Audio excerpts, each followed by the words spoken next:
If you are someone who's interested in trying to improve your linking and how you join things together in American English, one technique that's going to help with that is just trying to keep your breath and your airflow going. And today we're going to do a little paragraph exercise to practice that.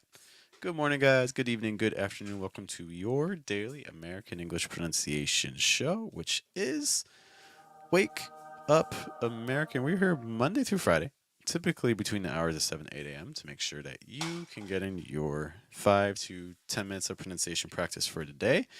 And to guide you in this process, there is me. Hello. My name is Jeff. It rhymes with breath. It's one of the four keys to a natural sound in American English pronunciation: including placement, pitch, breath, trying to weaken your consonant sounds to strengthen your vowel sounds. And today we're going to be especially focused on the breath portion. Now, one of the things we want to consider in American English is that when you have a sound, you want to make sure that the breath continues flowing after it. So, for instance, if I make an ah sound, like just make that for me, just like ah. Now, if you said ah, there's a problem there because what's happening is you cut the breath. Do you hear that? Like ah.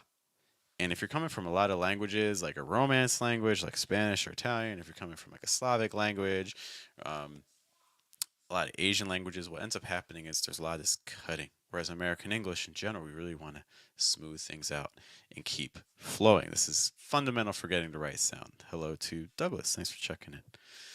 And the way American English often does that is just by rolling with vowel sounds very, very frequently. So, for instance, if you say ah 3 times, like you don't want that to sound like ah. Do you see how it just kind of like chops up? So as we do this exercise, that's kind of something you want to consider. Every syllable you want to just kind of keep flowing, flowing, flowing without a break. So with that in mind, let's take a look at a text, and I want to kind of show you a quick progression. I do have to run to a class in a moment, but this will give you something to kind of practice today. If we look, for instance, at this top paragraph, we see this paragraph from Lynn. I have a little challenge for you. Okay. Um, right now, I think it's just me and Douglas hanging out. I'm glad Douglas has stopped by again because it has been a while. Um, do you think you could say the whole paragraph in one breath? Okay. And a lot of times when students, I challenge that to students, they do something like this.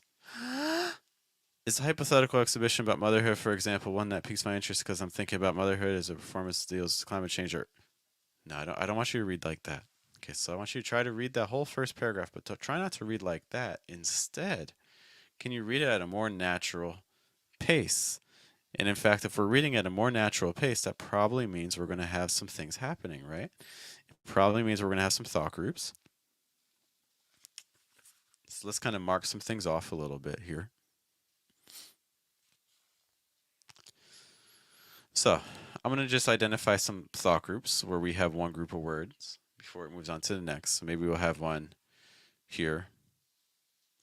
Maybe one after, for example.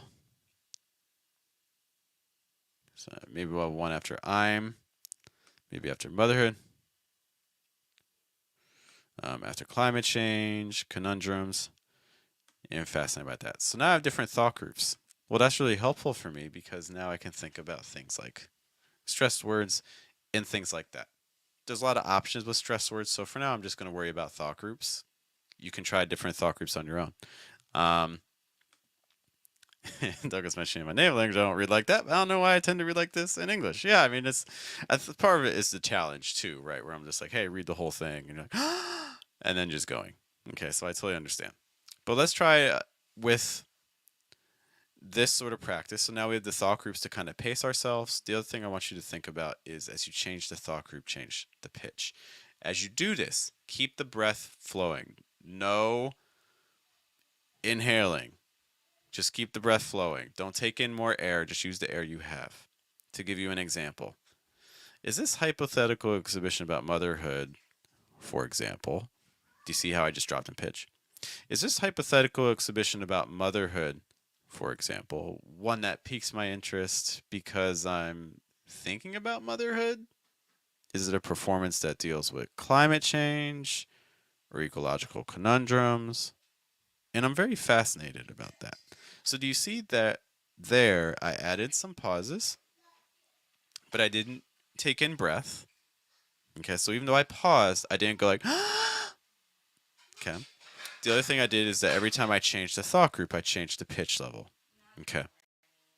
So this is something that we want to be thinking about. I would love for you to practice this with a paragraph of your own. Mark off some thought groups. Try to read through it as far as you can with a single breath. Let's do it again. Is this hypothetical exhibition about motherhood, for example, one that piques my interest because I'm thinking about motherhood? Is it a performance that deals with climate change or ecological conundrums? And I'm very fascinated about that. Okay, so notice that again, we're doing it all in one breath, but we're kind of pacing ourselves a little bit more, controlling it, watching the breath move, and things like that. Okay. So this is my challenge for you today. Find a paragraph, mark off some thought groups, try to read through it with a single breath. Let me know how it goes. Be like, hey, that was easy. I could do like 10 thought groups without taking in more air. I could do 20 thought groups without taking in more air. And then over time, the more times you do the paragraph, the farther you're going to get. It's just a little exercise to kind of practice today.